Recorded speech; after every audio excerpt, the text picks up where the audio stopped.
Hey Hawks, let's take a look at this quantitative reasoning question from chapter 4. Question is, how long will it take money to triple at an APR of 6.2% compounded annually? So we're looking for years, and we're going to round up to the nearest year. That's what we need to find. So I'm going to go ahead and first pull up my notes from chapter 4. So let's see if I can get this to fit in the screen. So here are some of the common variables. A is the accumulated amount, P is principal, the starting amount, investment amount, whatever you want to call it, APR, annual percentage rate, which we'll put into its decimal form. Y is the number of years, which is what we're looking for. N is the number of compounding periods. Here are some common compounding periods. R is the periodic interest rate. And then finally, you put it all together, and the total accumulated amount for compound interest is A equals P times the sum of 1 and R to the power of the product of N and Y. So let's see if we can go ahead and actually figure out some values for this to start plugging some stuff in. So let's see, what is our A, P, APR, Y, and an R? Let's see what we can figure out, what we can plug in. So let's start with what we know for sure. This problem may seem a little daunting at first because when you read it, there's only one clear number that's given to us, just the APR. So let's start there. The APR is 6.2%. So let's put that in its decimal form. 6.2% would be 0.062. And if you're not sure, you always just divide by 100. So that should be our APR. We know that for sure. Let's see what else they gave us. They said compounded annually. So N is the number of compounding periods. N is 1 if compounded annually. So we now know N. N is 1. We also know that R, the periodic interest rate, is APR divided by N. We have APR, and we have N, so we can find R.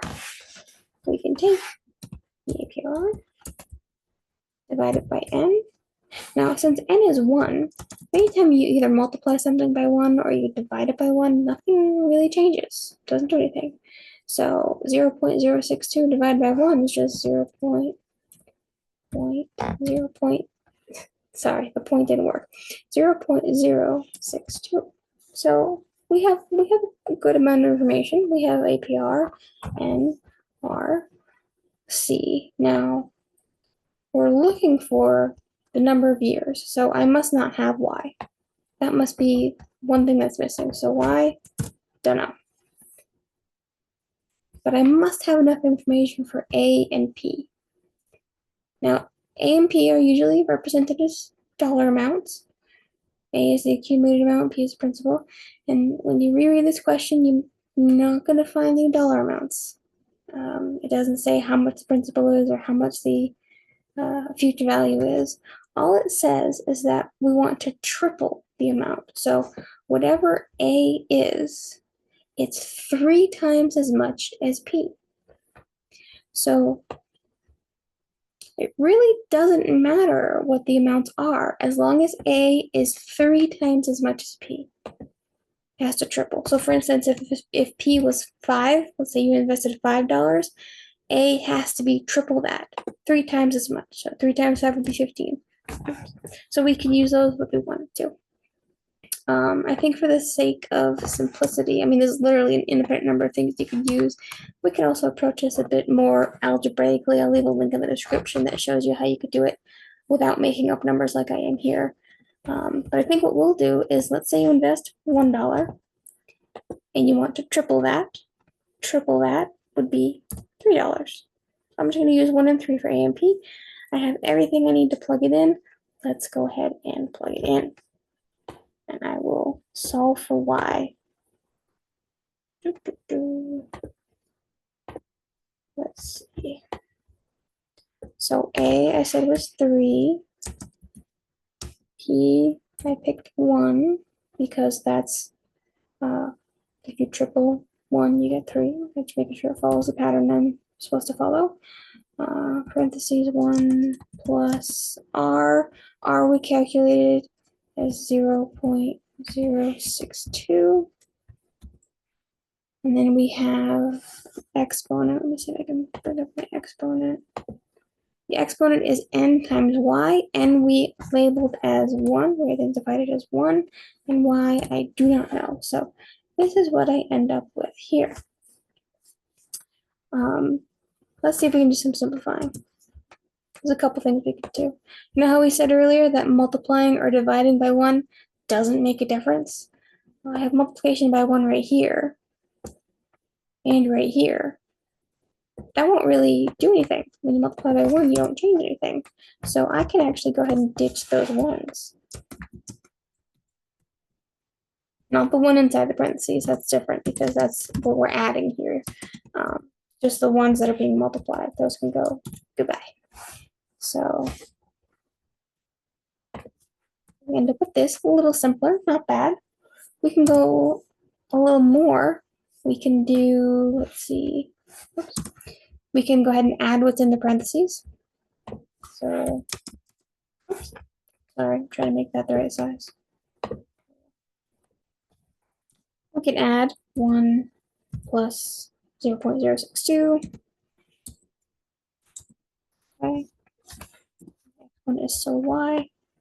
Now, once you're down to this part, we have something equals something to the power of y. There are a couple different ways you can solve this. One way is using logarithms. If you go ahead and like Google this problem, it might give you logarithms, but we don't really go in depth in quantitative reasoning for that. If this were an algebra class, we totally would, but we don't really here. So instead, we're going to use the good old-fashioned guess and check method. So let me get my calculator. There we go. Let's guess and check.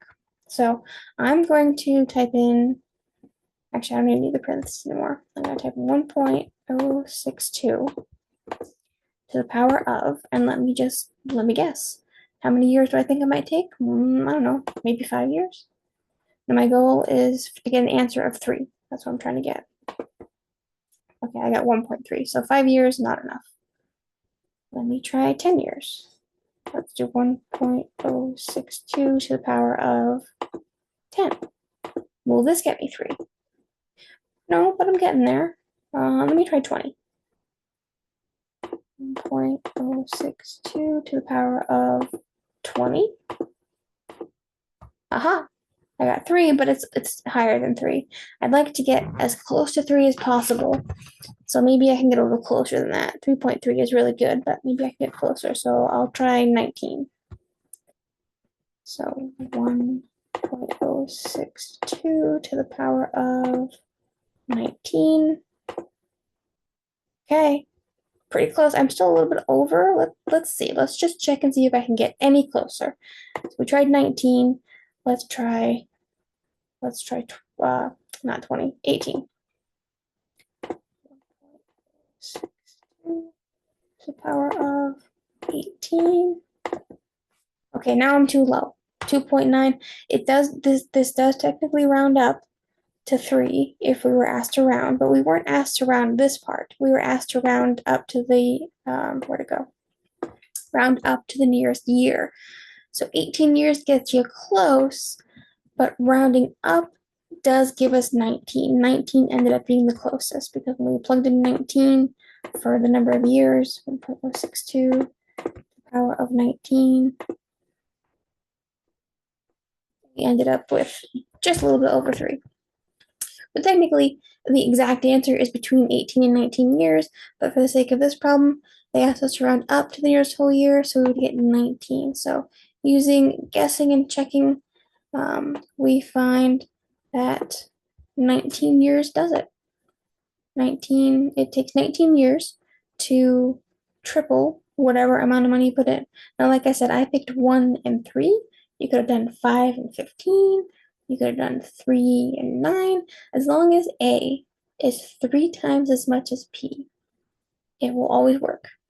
So I will leave I'll leave these notes in the description as well as a link to 2 other ways that you can solve this problem.